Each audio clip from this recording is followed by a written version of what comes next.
أعوذ بالله من الشيطان الرجيم بسم الله الرحمن الرحيم بسم الله الرحمن الرحيم کتاب الرد علی الجہمیۃ وغیرہم التوحید۔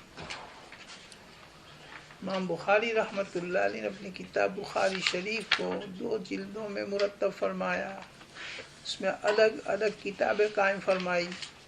اپنی کتاب کو شروع فرمایا باب الوحی کے ساتھ کہ دین کا مدار قرآن و حدیث پر ہے، اور قرآن و حدیث ہمیں حاصل ہوئی ہے وحی کے ذریعے سے، تو وحی کی تفصیل، وحی کے حالات بیان فرمائے تاکہ ہم وحی کی عظمت پہچانیں، اور اس کے ذریعے سے جو دین ہمیں حاصل ہوا ہے ہم اس کی عظمت کو پہچان کر اس کی قدر کریں۔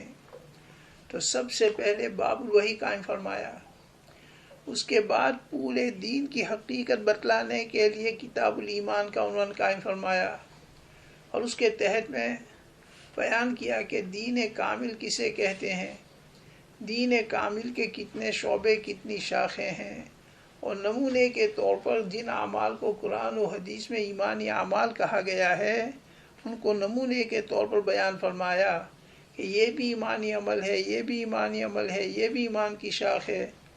تو جس کے اندر جتنی زیادہ ایمان کی شاخیں ہوں گی اتنا وہ ایمان اور دین میں کامل ہے، اور جتنی شاخوں کی کمی ہوگی اسی اعتبار سے دین میں نقص اور کمی ہوگی۔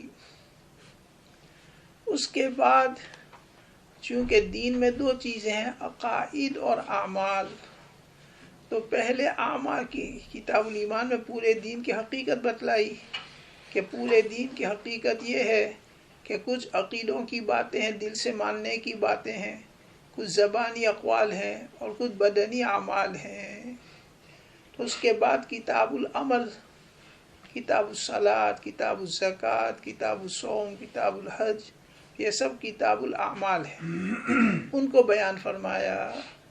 تو دین کے 2 شعبے ہیں، عقائد اور اعمال، تو اعمال کو پہلے بیان فرمائے، اور سب سے اخیر میں دین کا جو سب سے اہم شعبہ ہے عقائد، اس کو بیان فرما رہے ہیں۔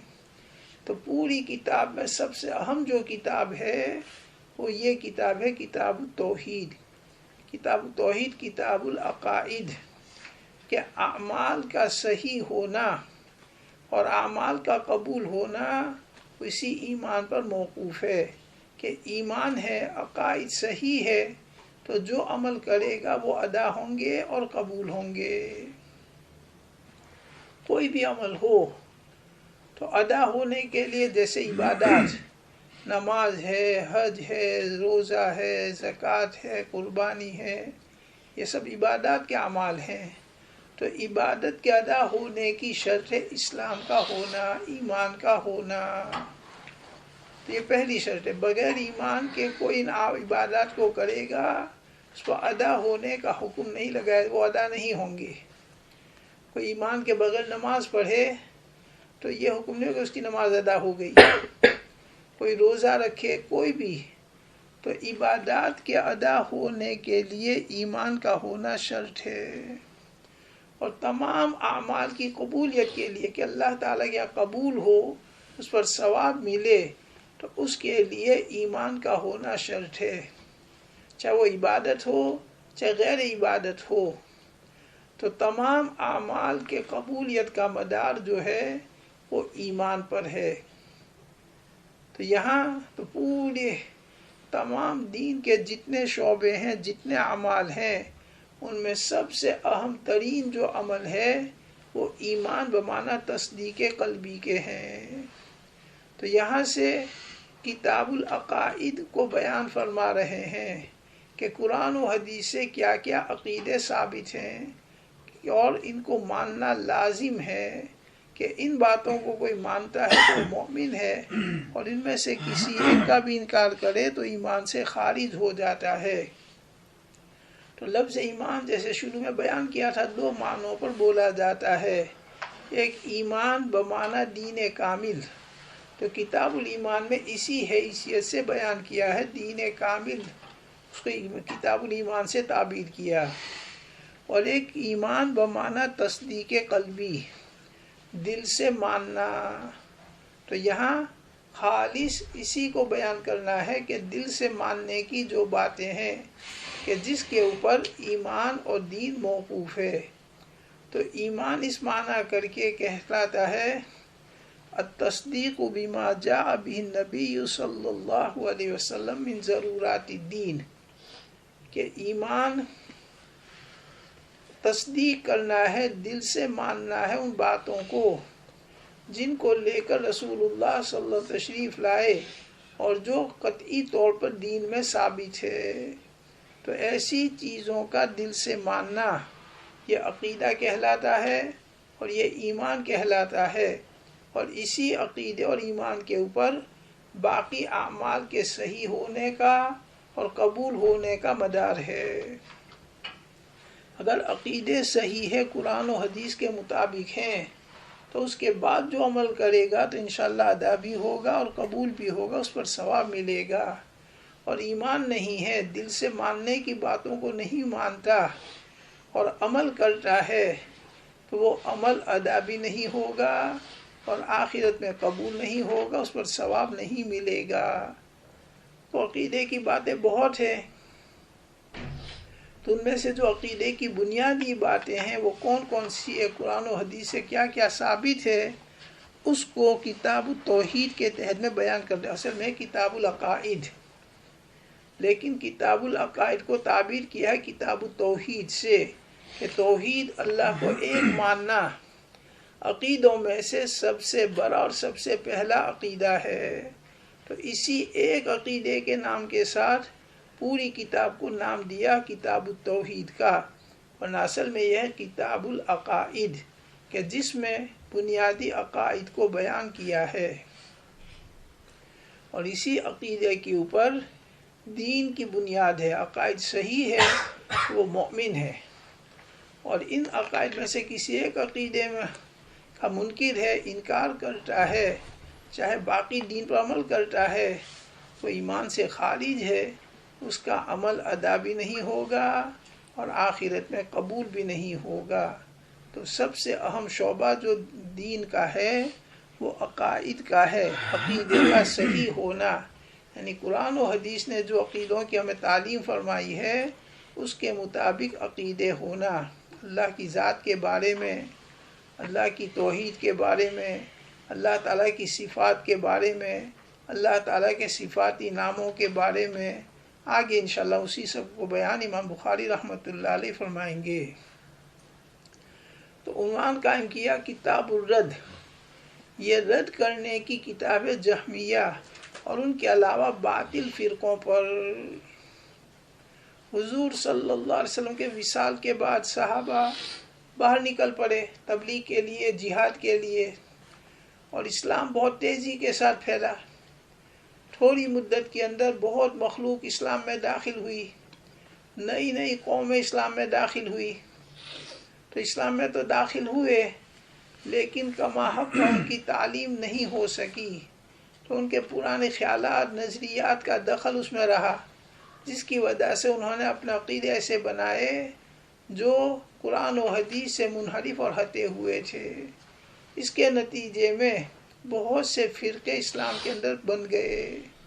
تو بنیادی طور پر اسلام کے اندر 5 فرقے بنے، اور پھر اس کی شاخیں نکلتے نکلتے نکلتے بے شمار فرقے اسلام میں بن گئے. تو 5 فرقے، سب سے پہلا فرقہ جماعت جو بننے والی تھی وہ خوارج،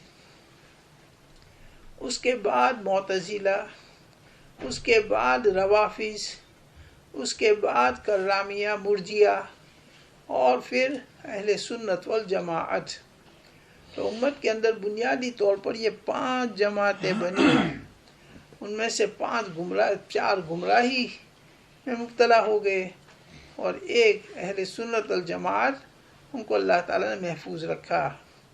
تو خوارج، یہ ہر نام ہی بتلا رہا ہے، خوارج نکل جانے والے، یعنی طریقے حضور صلی اللہ علیہ وسلم کے طریقے سے ہٹ جانے والے.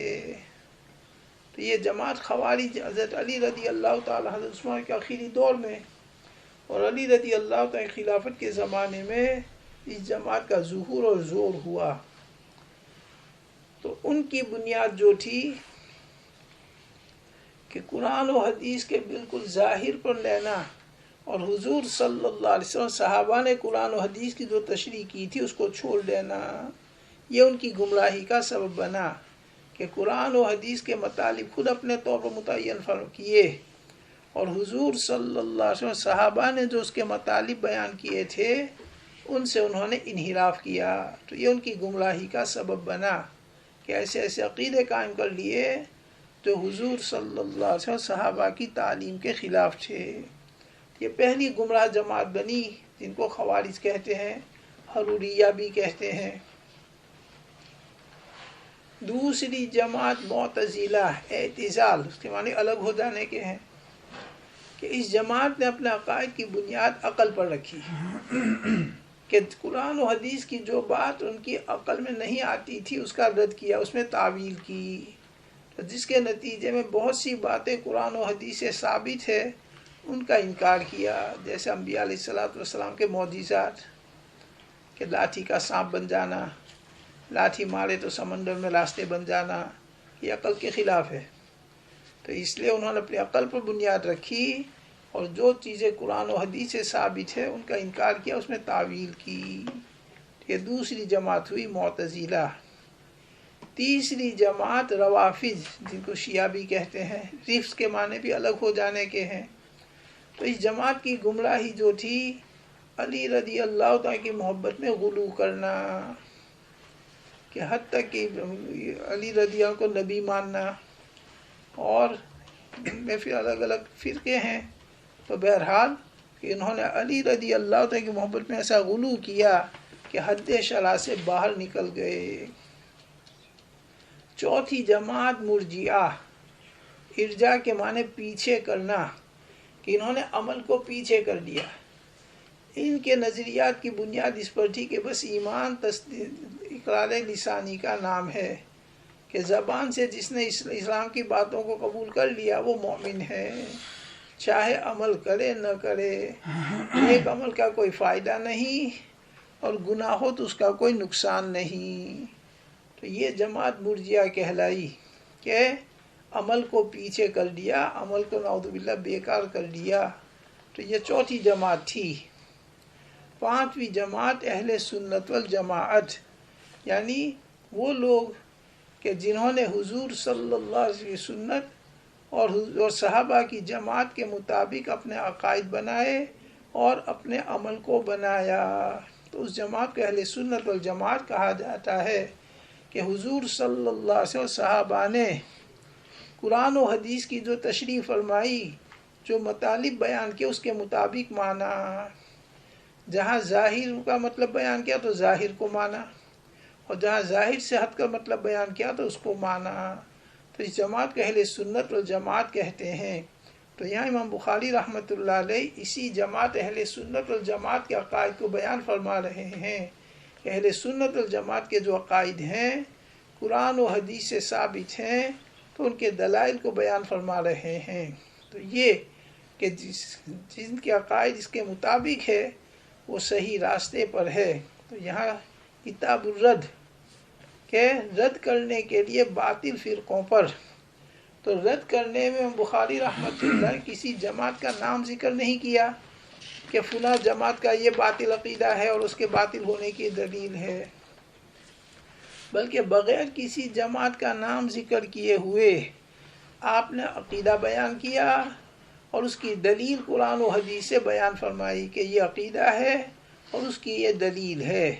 جس کا عقیدہ اس طرح ہے تو اس کا عقیدہ صحیح ہے، اور جس کا عقیدہ اس سے ہٹ کر ہے تو وہ گمراہی میں ہے. تو اس طریقے سے آپ نے رد فرمایا ہے بغیر کسی جماعت کا نام ذکر کیے ہوئے، بغیر کسی جماعت کا عقیدہ صراحتاً بیان کیے ہوئے کہ قرآن و حدیث سے یہ عقیدہ ثابت ہے.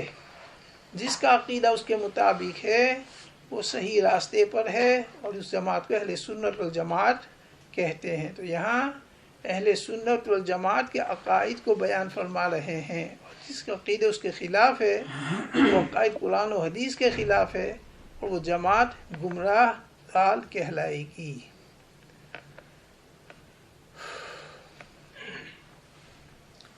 تو فرما یہ کتاب ہے رد کرنے کے لیے جہمیہ اور ان کے علاوہ باطل فرقوں پر۔ تو جہمیہ جہم بن صفان نامی ایک شخص تھا ہجری سن 155 میں، تو اس کے عقائد اللہ تعالیٰ کو ایک انسان کی طرح سمجھنا ہے، ایسے اس کے عقائد تھے۔ مشبہہ ان کو کہتے ہیں کہ اللہ تعالیٰ کو مخلوق کے ساتھ تشبیہ دینا۔ قرآن شریف میں جگہ بجگہ آیا ہے نا، ید اللہ فوق ایدیہم لتصنع علی عینی، ید اللہ فوق ایدیہم۔ تو ان الفاظ کو اس کے ظاہر پر رکھ کر کہ جیسی ہماری آنکھیں اللہ کی بھی ایسی آنکھیں ہیں، جیسے ہمارے ہاتھ ہیں اللہ کے بھی ایسے ہاتھ ہیں، تو ایسے ان کے عقیدے تھے۔ تو اس جماعت کو جہمیہ کہا گیا۔ بس